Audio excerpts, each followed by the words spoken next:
This has been the hardest boss in the whole game, and it's Leviathan. Not Omega, but Leviathan.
Full of surprises, aren't you?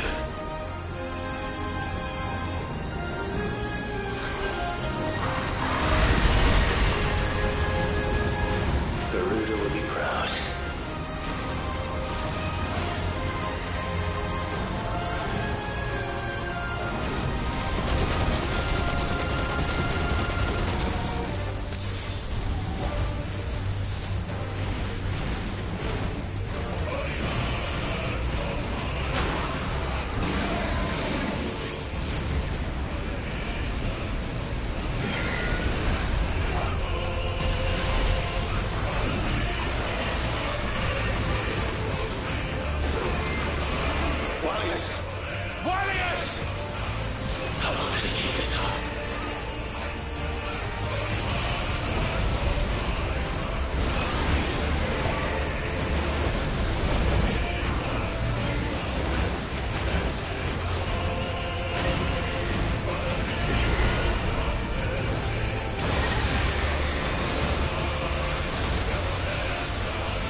Not this time.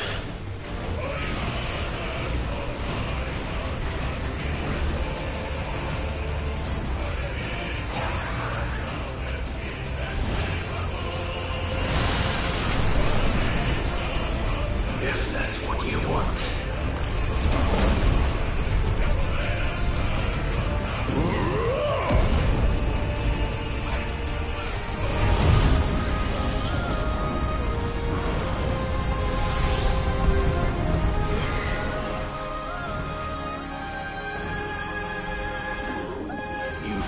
Your butt, Leviathan.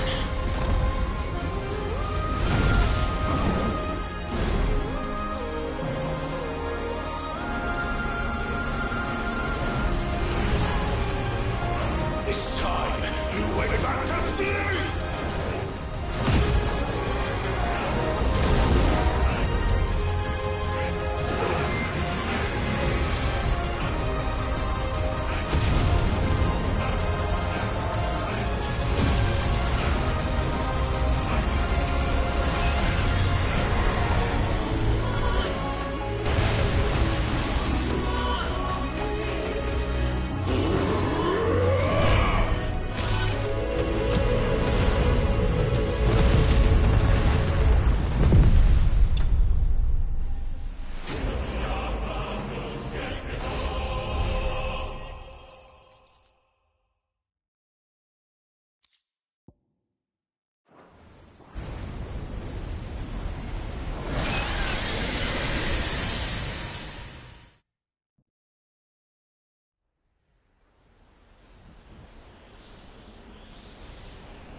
Now that was quite a tantrum.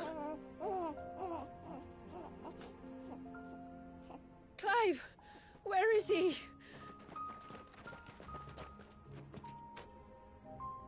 Well, yes.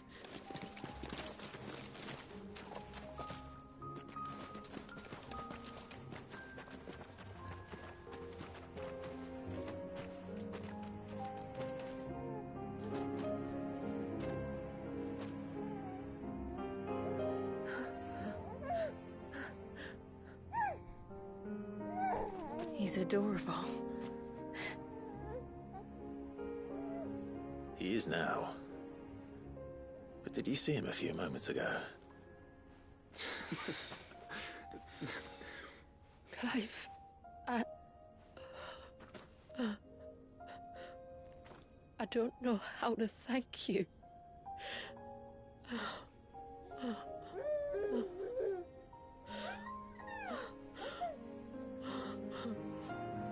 It's all right. We should find him a dry blanket, though. Wouldn't want the little monster catching a cold.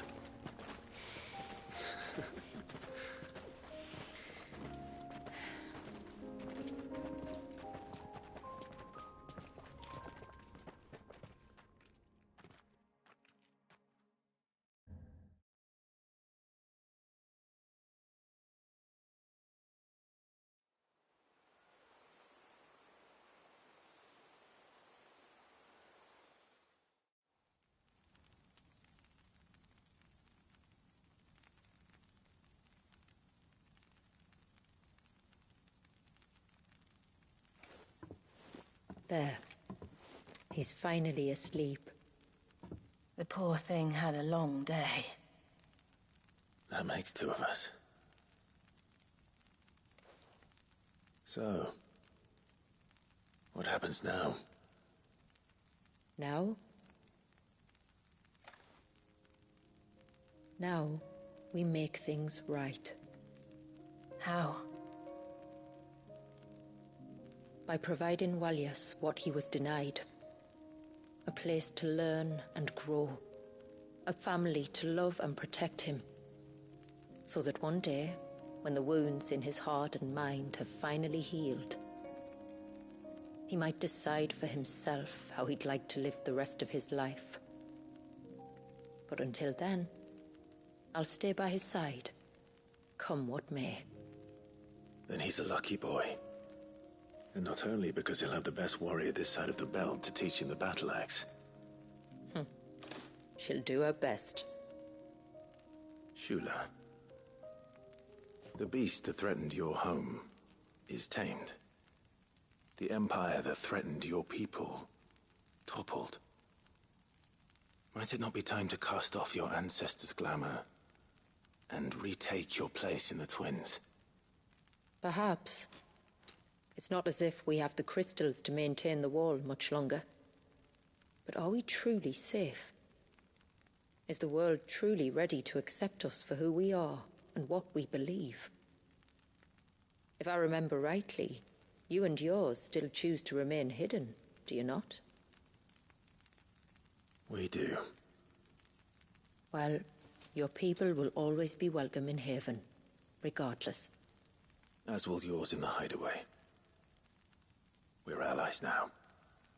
If there's anything you need from us, supplies, food, equipment, do not hesitate to ask. It's kind of you to offer. But we'll manage, just as we always have. Besides, I suspect you'll be needing everything at your disposal if you're going to save the world.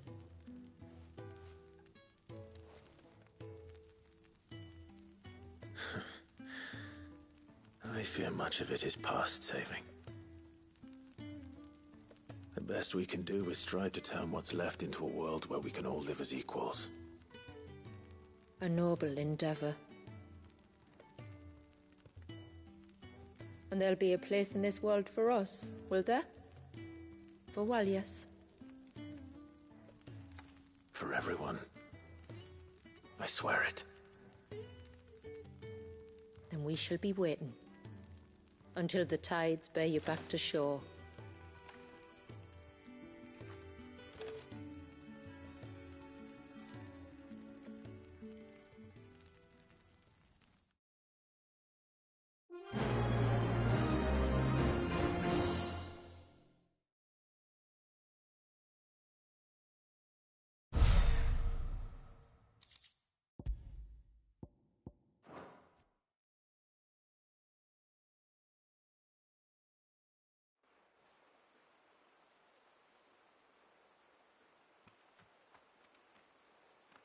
Do you think he'll be all right? Well, yes. Only time will tell. But I can certainly think of worse places to spend one's childhood. The Moats of Water are a fine people, and they will take good care of him. Up by the Vare, Ultima spoke to me. He called Leviathan his most profaned fragment, and told me to redeem the sins that had laid him low.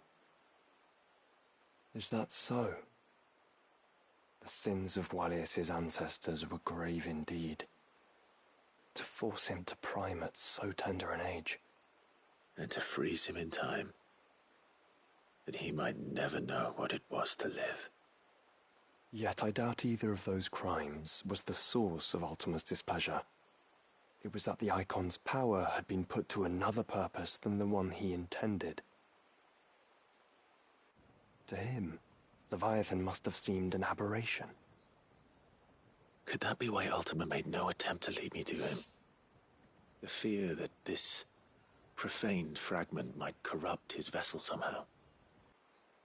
Perhaps. Or perhaps he simply deemed Leviathan surplus to requirements. Having concluded that his vessel might be made to serve his purposes without the full sum of his power. His purposes? There's no escaping them. Even here. Hidden away in Mysidia, the blessing of the crystals proved nothing but a prison. A prison into which Walias was born, and from which freedom is hard won. If the world doesn't change, if we don't change it, He'll end up suffering the same fate as every dominant who came before him. Then we must change it. That we must. And we shall.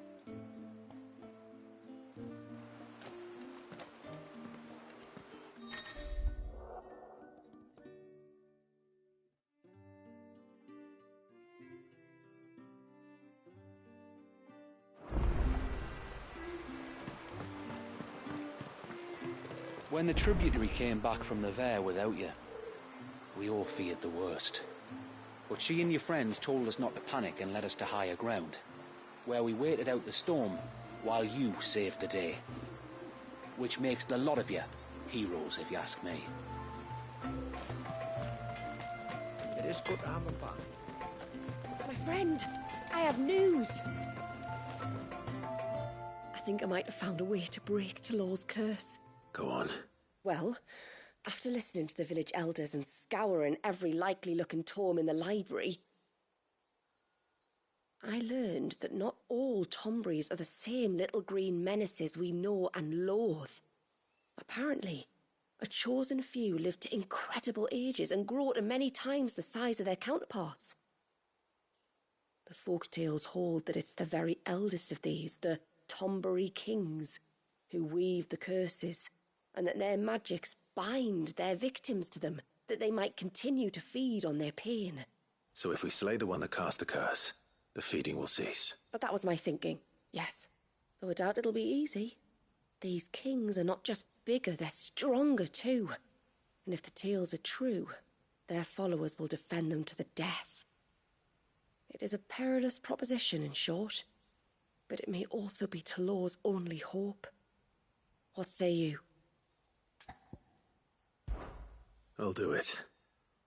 Even if killing this king doesn't break the curse, Mysidia will be a safer place for its removal. Thank you. So then, where will I find it? That, alas, I do not know.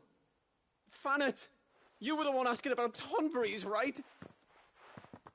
Because there's a whole bloody army of them out on the cloak. What? But why would they stray so far? And why now? There's only one way to find out. I'll head up the mountain and see what's going on. Right. Thank you. And please, be careful.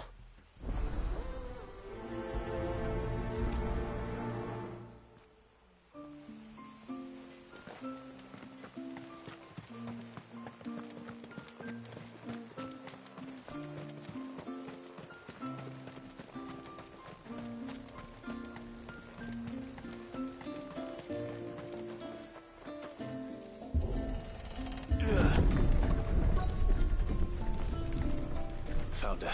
They're almost at the gate. But they won't be coming any closer.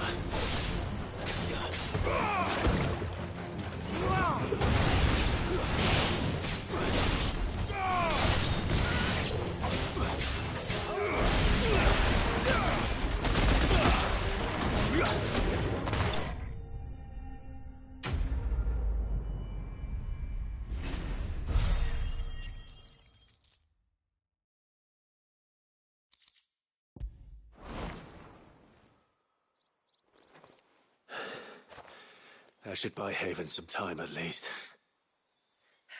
Clive, are you all right? Fine. We've taken care of the immediate threat. Thank the tides. I was worried I was going to lose you both. Talor, he took a sudden turn for the worse just after you left. What? Is he? No, he's hanging on. I fear the Tombury King may have begun the cursing ritual again. In earnest this time.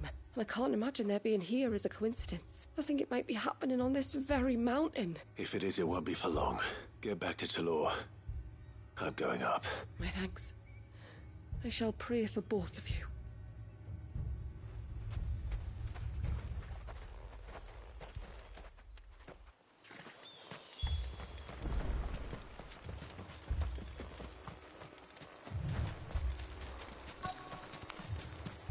More of them.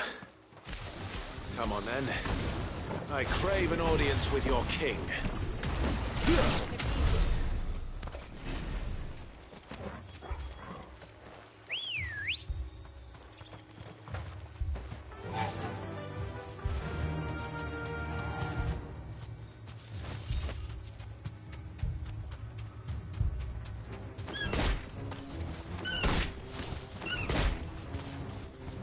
Be safe.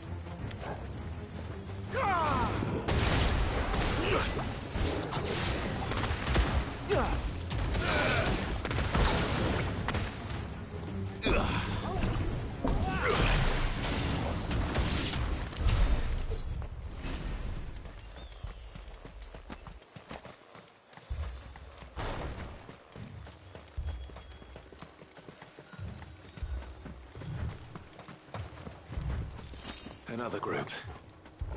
They don't look very regal.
Still no sign of the king. Could Fanit have been wrong?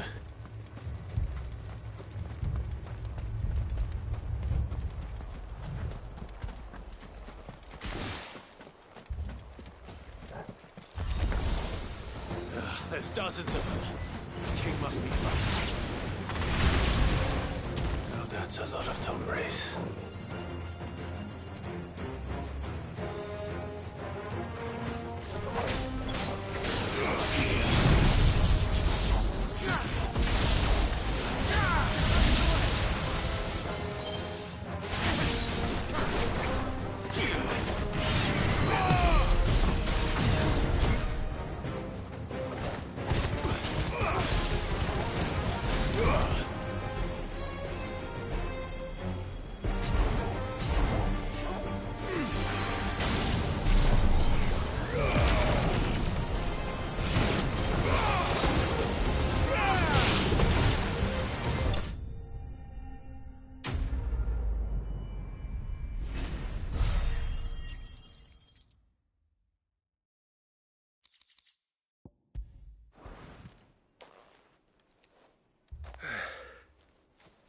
Looks like that's the last of them.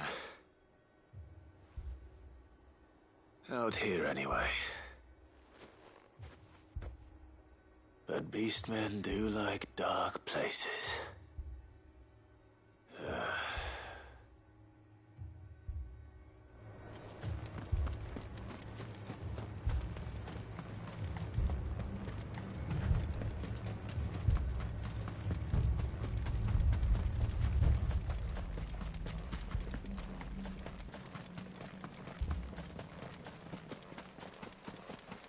Well, I'll be damned.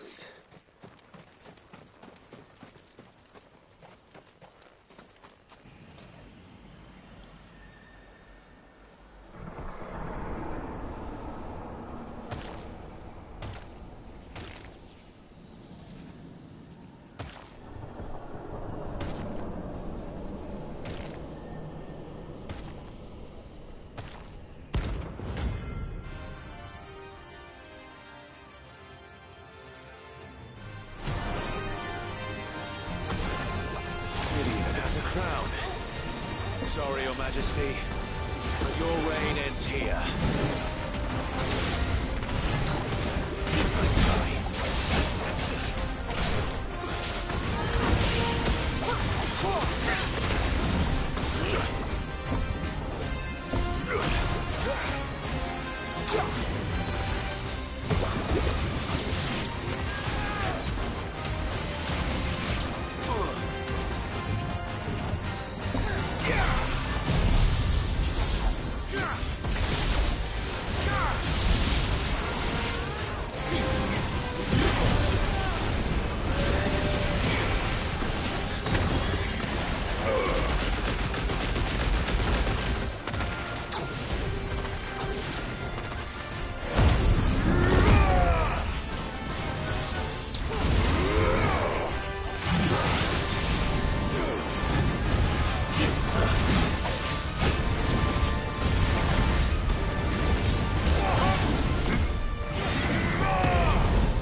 It's done. Which means the curse should be broken. Let's see how Talor's doing.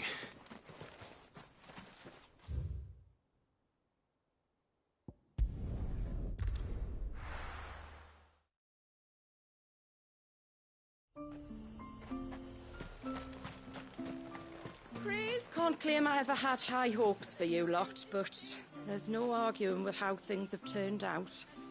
Still not sure we're ready to throw open our gates to anyone.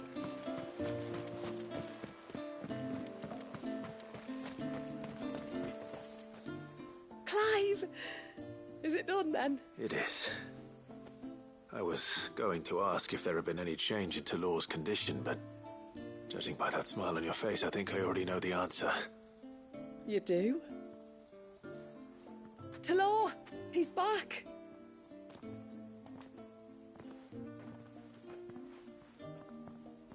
Thank you, my lord. I can never repay you for everything you've done for me. I owe you my life. I'm just glad the curse is lifted.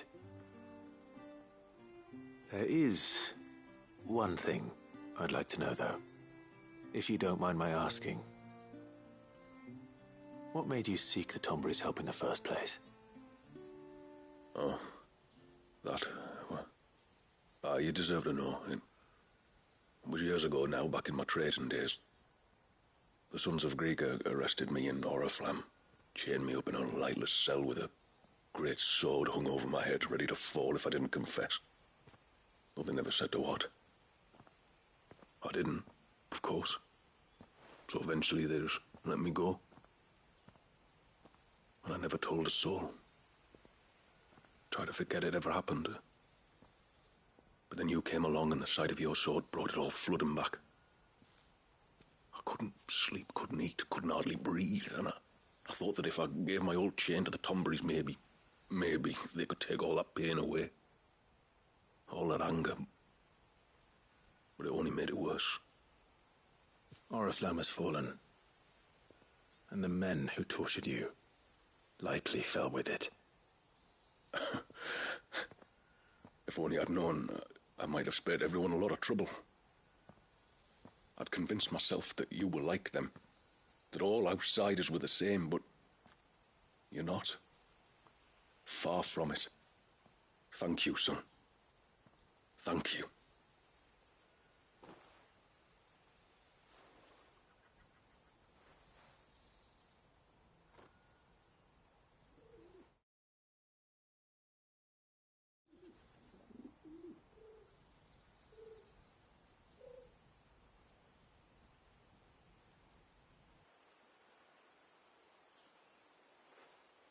Clive, there's something I need to tell you.